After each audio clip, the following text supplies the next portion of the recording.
ಗುರು ಅಭಿಷೇಕ್ ಶರ್ಮಾ ಅವರ ಟ್ಯಾಲೆಂಟ್ ನೇ ವೇಸ್ಟ್ ಮಾಡ್ಕೊಂತಿದ್ದಾರೆ ಗುರು ಅವ್ರಂತೂ. ಯಾಕಂದ್ರೆ ಅವ್ರು ಒಂದು ಹೊಡೆದ್ರೆ ತುಂಬಾ ಹೈ ಸ್ಕೋರ್ ಹೊಡೆದ್ ಬಿಡ್ತಾರೆ ಅಥವಾ ಬೇಗನೆ ಔಟ್ ಆಗ್ಬಿಡ್ತಾರೆ ಗುರು. ಇವರ ಕನ್ಸಿಸ್ಟೆನ್ಸಿನೇ ಇಲ್ಲ ನನ್ನ ಪ್ರಕಾರ. ಯಾಕಂದ್ರೆ ಸ್ನೇಹಿತರೆ, ಈ ವರ್ಷದ ಅವರ ಎಕ್ಸಾಂಪಲ್ ತಗೊಳ್ಳಿ ನೀವು. ಈ ವರ್ಷದಲ್ಲಿ ಟೋಟಲ್ 9 ಟೈಮ್ಸ್ ಡಕ್ಔಟ್ ಆಗಿದ್ದಾರೆ and in between 0 to 10 runs ಅಲ್ಲಿ ಟೋಟಲ್ 11 ಟೈಮ್ಸ್ ಔಟ್ ಆಗಿದ್ದಾರೆ. ಸೊ ಟೋಟಲ್ 20 ಬಾರಿ is not scoring big runs ಅಂತಾನೆ ಹೇಳ್ಬೋದು ಗುರು.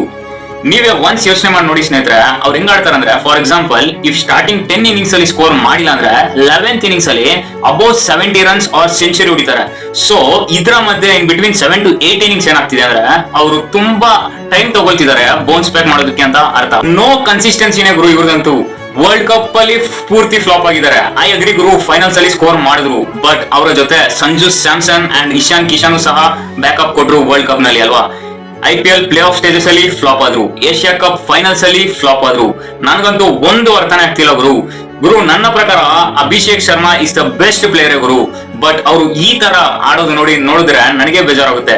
ನೀವೇ ಒನ್ಸ್ ಯೋಚನೆ ಮಾಡಿ ನೋಡಿ ಸ್ನೇಹಿತರೆ, ಇವಾಗ ಅವರ ಒಪೋನೆಂಟ್ ಇರೋದು ಜಿಂಬಾಬ್ವೆ ಜೊತೆಗೆ. There is an big opportunity to score runs ಅಲ್ವಾ. ಬಟ್ ಆದ್ರೂ ಈ ವ್ಯಕ್ತಿ ಇನ್ಕನ್ಸಿಸ್ಟೆಂಟ್ ಆಗ್ತಿದ್ದಾರೆ. ಲಾಸ್ಟ್ 5 ಇನ್ನಿಂಗ್ಸ್ ಅಲ್ಲಿ ಸೂಪರ್ ಫ್ಲಾಪ್ ಆಗ್ತಿದ್ದಾರೆ ಗುರು. ನನಗಂತೂ ಏನೋ ಅರ್ಥನೇ ಆಗ್ತಿಲ್ಲ ಇವ್ರ ಬಗ್ಗೆ. ನಿಮಗೆ ಇವರ ಬಗ್ಗೆ ಏನ್ ಅನ್ಸುತ್ತೆ ಅಂತ ಕಮೆಂಟ್ ಮಾಡಿ. ಅಂಡ್ ನೀವು ಅಭಿಷೇಕ್ ಶರ್ಮಾನ ಇಷ್ಟಪಟ್ರೆ ಈ ಅಕೌಂಟ್ ನ ಫಾಲೋ ಮಾಡೋದನ್ನ ಮರಿಬೇಡಿ.